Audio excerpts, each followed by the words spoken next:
Thanks for checking out SYMFONI on YouTube. Please be sure to subscribe and like our videos for updates.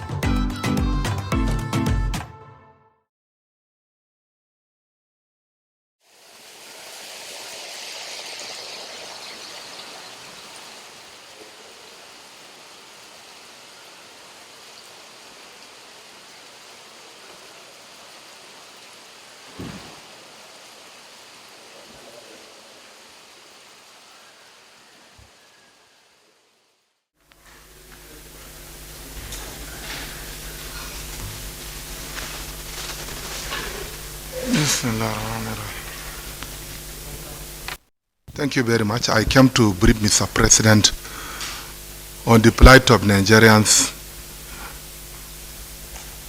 that are living in the Republic of Chad, Cameroon, and Niger, especially the indigenes of Borno State that are numbering up to about 200,000. Now that we have started witnessing gradual return of peace to Borno State,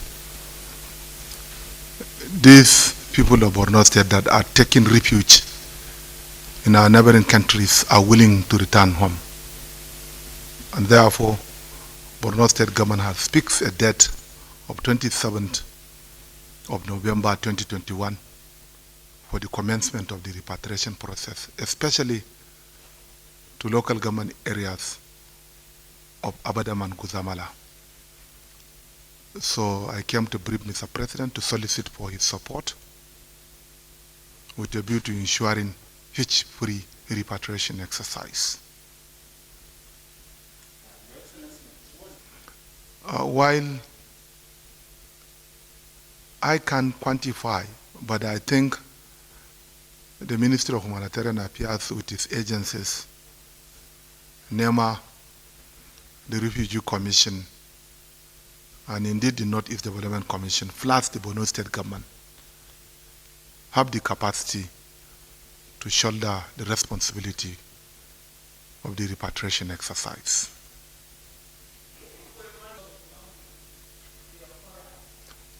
Return has to be done based on the Kampala Convention. That means the IDPs are to resettle in a dignified manner.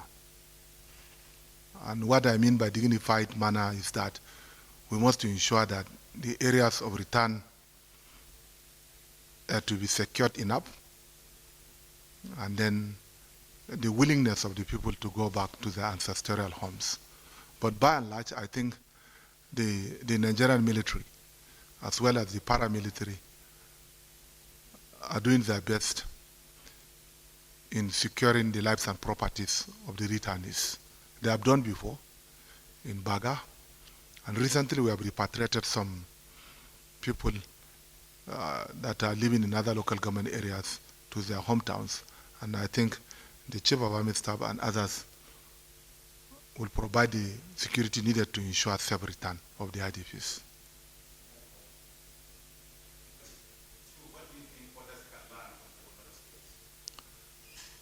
While the greatest strategy is that of prudency, we decided to utilize the little resources we have judiciously and meticulously to the benefit of the electorates. That's number one. Secondly, we block leakages. The third most important thing is that we plan very well. Planning is very important. And then the last but not the least is the nature of implementation of the projects. We adopted the method, the bottom-top approach. That means we had a series of consultations with the communities before embarking on such projects. So the political buy-in is very important, and that has given us the advantage of delivering many projects.